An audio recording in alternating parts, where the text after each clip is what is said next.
Joana, por esta información, esta entrevista. Recordemos que el 144 y 137 también son para víctimas de violencia de género. Sí, números muy importantes que hay que tener en cuenta si uno está sufriendo violencia de género o sabe de alguien que está padeciendo esta situación, ¿no?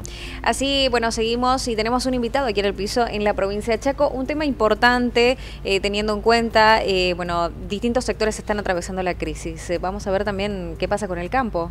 Es un sector productivo, obviamente, muchos dicen el motor de la República Argentina, y es cierto, ¿no? Y bueno, vamos a ver cómo influye, ¿no?, esta crisis económica, esta devaluación de nuestra moneda, el precio del dólar, cómo afecta todo esto en la agricultura. Para eso lo tenemos al subsecretario de Agricultura aquí en la provincia del Chaco, Jorge García, así que muchísimas gracias por estar con nosotros, subse. Bueno, muchas gracias a ustedes por la invitación.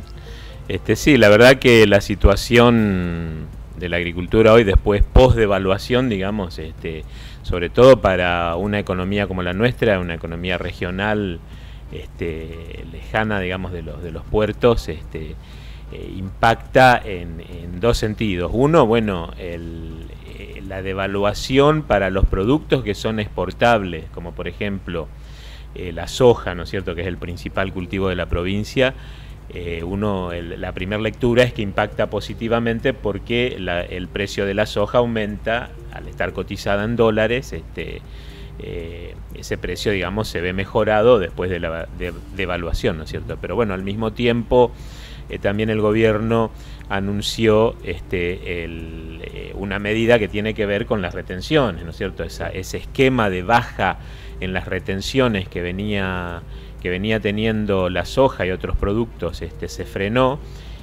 No solo que se frenó, sino que también al mismo tiempo se instauró un nuevo régimen, ¿no es cierto?, de una alícuota que hay que pagar por cada dólar exportado. Entonces es como que, bueno, por un lado se mejora el precio con la devaluación, pero por otro lado aumenta la presión impositiva, ¿no es cierto? Pero bueno, más allá de eso, yo creo que la situación hoy lo más preocupante es la situación para el pequeño y el mediano productor, ¿no es cierto? Son productores que tienen costos de estructura elevados respecto de la superficie que manejan. Entonces no solo el tema de la devaluación, sino también todo el tema de las tarifas del combustible, ¿no es cierto?, del gasoil, que es uno de los insumos claves para la producción. El resto de los insumos agropecuarios, la semilla, el agroquímico, que todo se cotiza en dólares. Entonces, bueno, hace un combo que hoy para el pequeño productor y el mediano productor, la verdad que la situación es bastante complicada. ¿Cómo está con respecto al año pasado la soja? No, en cuanto a precios, digamos, después de todos estos aumentos que tuvimos del dólar, fue mejorando el precio, digamos, que se paga por la tonelada de soja en Rosario. Pero muchas veces uno no tiene que analizar solamente eso, sino, como te decía recién, la rentabilidad, porque si vos a eso le agregás que aumenta la presión fiscal, aumenta el costo del combustible, aumentan los insumos en dólares y bueno, se genera un panorama, digamos, para el pequeño y el mediano bastante desfavorable, ¿no? Subsecretario, ¿los productores de la provincia del Chaco siguen eligiendo la soja, ¿no?, por excelencia aquí en la provincia? Sí, la soja es el principal cultivo en superficie en la provincia, pero acá nosotros tenemos que también evaluar algo. La mayor parte, el 80% de esa soja está localizada en el oeste de la provincia y en el sudoeste, en campos grandes, en los campos que se desarrollaron en los últimos 15, 20 años, ¿no es cierto?, con el avance de la frontera agropecuaria. Son productores en general medianos a grandes, en donde, bueno, por ahí, o empresas, grandes empresas, pools de siembra, y son ellos los responsables en un 70-80% de esa superficie de soja que se mantiene año a año. En realidad no hay grandes variaciones en la superficie. Nosotros, la provincia del Chaco está entre las 650 y 700.000 hectáreas de soja, y ya te digo, la mayoría está en esa zona de la provincia y en esa franja de productores. Luego en la zona centro o en el norte de la provincia, el productor mediano chico ya elige otro tipo de cultivos, el girasol, el algodón, ¿no es cierto? el maíz, el sorgo, obviamente, pero yendo a los cultivos de renta, los más importantes, bueno, se distribuyen más o menos de esa manera. El girasol, bueno, estamos terminando la campaña de siembra, ¿no es cierto? Ya prácticamente está terminada. Todavía nos faltan relevar los últimos datos, ¿no es cierto? Pero bueno, va a ser nuevamente una campaña muy importante de girasol para la provincia. Y ese sí es un cultivo por ahí un poco más adaptado para el pequeño y mediano productor, ¿no? ¿Seguimos siendo una provincia algodonera?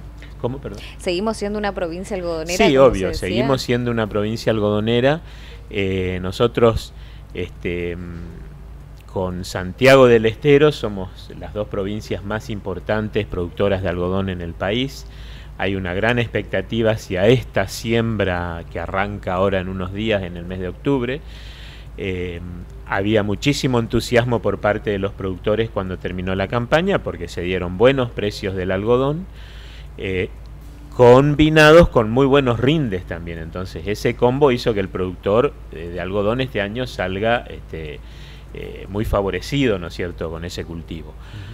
Pero bueno, ahora toda esta situación de aumento del dólar, de aumento de las tarifas de combustible y demás, y el algodón todavía está en una situación en que mayoritariamente va al mercado interno. Si bien el mercado interno se retrajo muchísimo, las hilanderías nacionales están atravesando una crisis muy fuerte, el sector textil, entonces el mercado interno se retrajo, sin embargo sigue siendo más del 50% seguro de lo que se produce va al mercado interno. Entonces, en ese aspecto, el cambio del precio del dólar no se traduce en una mejora de los precios del algodón en bruto, que es lo que el productor chico y mediano vende. Claro. Por ahí un productor grande, más tecnificado y con acceso a otros tipos de mercados que está exportando, probablemente ese productor sí se vea beneficiado con esta devaluación y una mejora en los precios de venta del producto. Pero bueno, todavía hay mucha incertidumbre. Nosotros seguimos pensando de que va a aumentar el área de algodón respecto de la del año pasado, pero probablemente no en una forma, digamos, tan grande como se pensaba cuando salíamos de la cosecha. Claro, de acuerdo a qué cosecha o a qué semilla, por así decirlo, estamos hablando, obviamente, impacta de diferente manera lo que es la devaluación de la moneda y el aumento del dólar, ¿no? Exacto, sí. Cada cultivo tiene una realidad diferente en función de los mercados. La soja, por ejemplo, en el país, más del 95% se exporta, entonces en ese caso sí. El precio internacional de la soja sumado a la cotización del dólar influye directamente en el precio. Claro. En el algodón es distinto, en el girasol es distinto, porque parte va al mercado interno, parte se exporta, entonces en cada producto juega de una manera distinta, ¿no? Los productores tienen tiempo hasta el 30 de noviembre, nos había informado hoy, bueno, cuénteles más o menos para que estén atentos con respecto a esta información. Sí, eso viene a colación de la ley 2688 que aprobó la Cámara de Diputados el año pasado. No sé si recuerdan, una ley que condonaba gran parte de las deudas que tenían los pequeños y medianos productores con la provincia del Chaco. Sí.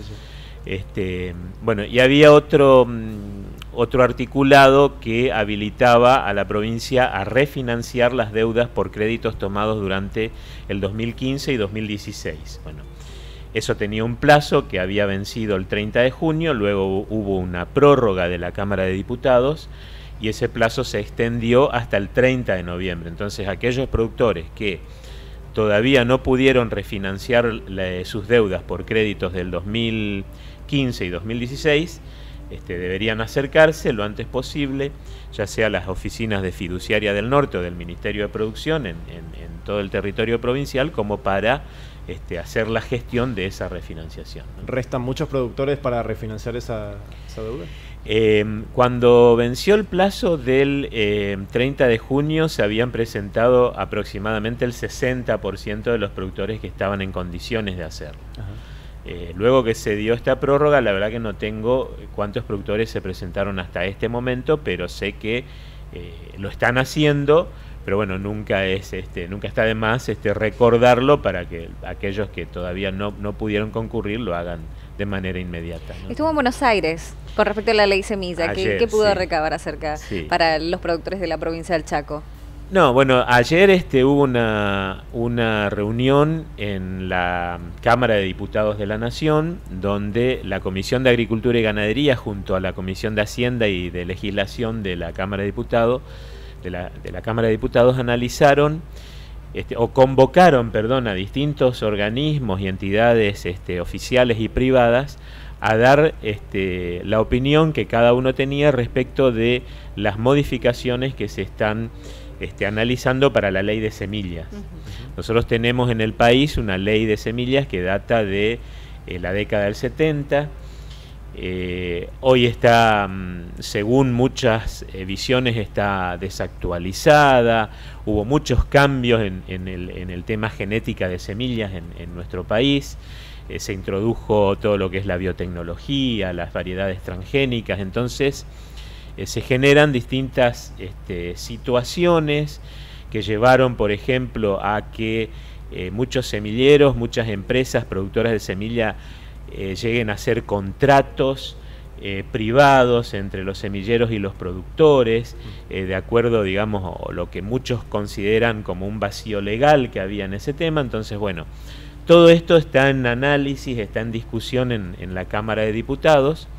Por supuesto que siempre también, y la postura nuestra fue remarcar ayer, hacer valer también el derecho del agricultor, o la excepción del agricultor, como se llama, que es aquel productor que compra una semilla, la siembra en su campo y luego tiene derecho a guardar esa semilla que produce en su campo para volver a sembrar él en ese mismo campo al año siguiente. Claro. Eso también nosotros dejamos bien clara la postura de la provincia en ese sentido. Hay varios proyectos en danza, ¿no es cierto?, y distintas posturas respecto de ese tema. Así que bueno, finalmente no sabemos cuál va a ser la que va a primar. Eso obviamente se va a poner a consideración de la Cámara de Diputados y del Senado, pero nuestra idea es que obviamente se reconozca el derecho del obtentor, que es aquel que invirtió para mejorar una semilla y darle determinadas características agronómicas que implican una mejora para el productor, pero también tener en cuenta la excepción del agricultor para aquella franja de productores medianos y pequeños que consideramos que deben continuar con ese derecho a hacer uso propio de la semilla que compran. Muchas gracias, subsecretario. Gracias por venir. Gracias a ustedes. Muy amable. Y así estuvimos con el subsecretario de Agricultura de la provincia de Chaco, Jorge García, por ahí contándonos un poco de la producción del interior provincial, que es fundamental, ¿no?, para el Chaco. Claro, hablando de la actualidad de los diferentes cultivos de la provincia, obviamente una provincia con cultivos muy diversos, ¿no? Gracias a Dios, ¿no?, con la generosidad que tiene nuestra tierra y por supuesto, bueno, cómo impacta por esta crisis económica, lo que es la devaluación de nuestra moneda, la suba del dólar en todos estos cultivos. Sí, ahora vamos a Corrientes con más información.